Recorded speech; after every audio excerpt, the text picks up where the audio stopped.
a lot of kids will what we call leak with their head. They'll start leaning their head back towards first base if they're right-handed, and they lose. If they do that, they lose direction. And my oldest son, Reed, when he was in high school and college, I had to work with him on keeping his head down because he wanted to leak. That was just was something that he had developed, and I don't know if it was a feel thing or what, but I really had him work on keeping his chin down, and that would keep his head more on line. Well, I'm gonna steal that from Nolan. Bury your chin in your chest, and you can't leak with your head. so this gets to, it's funny how the variables link together, right? Because this gets to what we call the balance variable. So Nolan in the app at release point, the moment the ball comes out of the hand, we're measuring the spine angle. And the fault that you're talking about is a kid would pull off towards first base here, and the arm would flare out as a result, all sorts of accuracy. Yeah, once their head tilts, they lose their direction.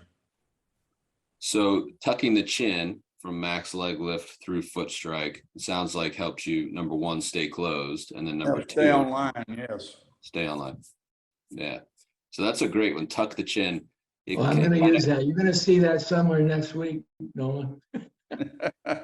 Well, it reminds me of one we heard from David Bednar, the Pirates closer this year. He talked about using his front shoulder as his sight line for the target as long as he could. Did you ever think about that?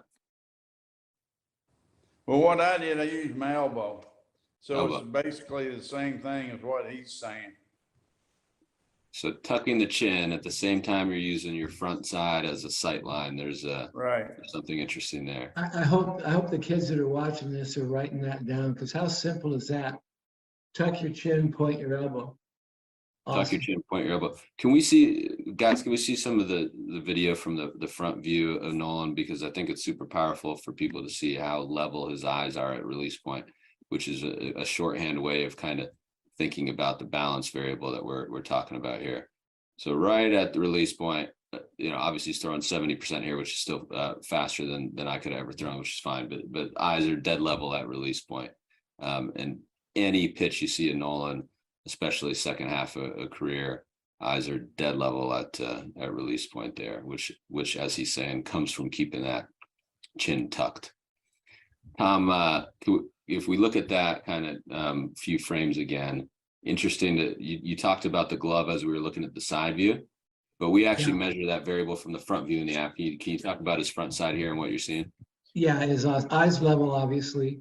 Glove in front of the torso and inside the width of the body and over the front foot. I mean, he checks all the boxes here. And remember, this is, if I remember correctly, at Alvin Junior College, and it's in the morning early. And even at 70%, his back foot stays on the ground for about 2 of his feet. It's perfect. I mean, I'm looking at this thinking you can kind of understand why he had the longevity that he did, because he's not taking anything out of his arm. His body delivers his arm, and he throws the ball hard, easy. Look how effortless it looks. He's just flipping the ball.